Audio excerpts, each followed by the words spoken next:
بسم اللہ الرحمن الرحیم۔ عمران سے روایت ہے کہ انہوں نے حضرت عثمان رضی اللہ عنہ کو دیکھا۔ آپ نے پانی منگوایا اور برتن سے اپنے دونوں ہاتھوں پر پانی ڈالا، انہیں 3 دفعہ دھویا، پھر اپنا دایاں ہاتھ پانی میں داخل کیا اور کلی کی اور ناک میں پانی چڑھایا، پھر اپنا چہرہ 3 دفعہ دھویا اور اپنے دونوں بازوں کو کونیوں تک 3 مرتبہ دھویا، پھر اپنے سر کا مسح کیا، پھر دونوں پاؤں 3 دفعہ دھوئے۔ پھر انہوں نے کہا، میں نے اللہ کے رسول صلی اللہ علیہ وسلم کو دیکھا، آپ نے میرے اس وضو جیسا وضو کیا اور فرمایا، جو شخص میرے اس وضو جیسا وضو کرے، پھر کھڑا ہو کر 2 رکعت نماز پڑھے اور اس کی ادائیگی میں اپنے دل میں کوئی بات نہ کرے، اس کے گزشتہ تمام گناہ معاف کر دیے جاتے ہیں۔ سنن نسائی حدیث نمبر 85۔ حضرت ابو ہریرہ رضی اللہ عنہ سے روایت ہے کہ اللہ کے رسول صلی اللہ علیہ وسلم نے فرمایا، جب تم میں سے کوئی شخص وضو کرے تو اسے چاہیے کہ اپنے ناک میں پانی ڈالے اور پھر اسے اچھی طرح صاف کرے۔ سنن نسائی حدیث نمبر 86۔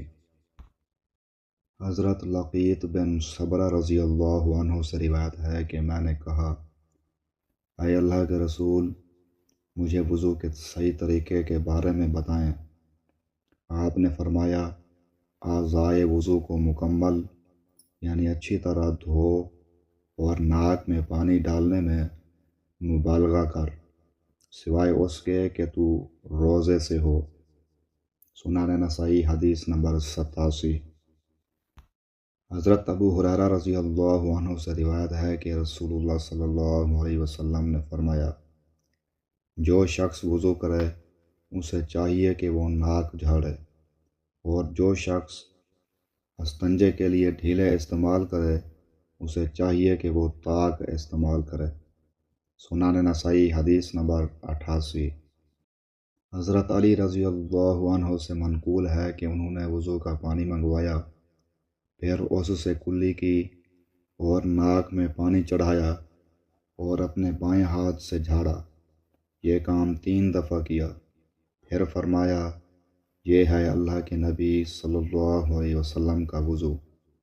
سنن نسائی حدیث نمبر 91۔ حضرت عبداللہ بن عمر رضی اللہ عنہما سے مروی ہے کہ رسول اللہ صلی اللہ علیہ وسلم نے کچھ لوگوں کو وضو کرتے دیکھا۔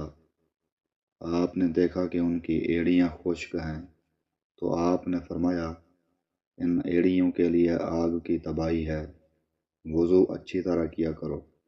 سنن نسائی حدیث نمبر 111۔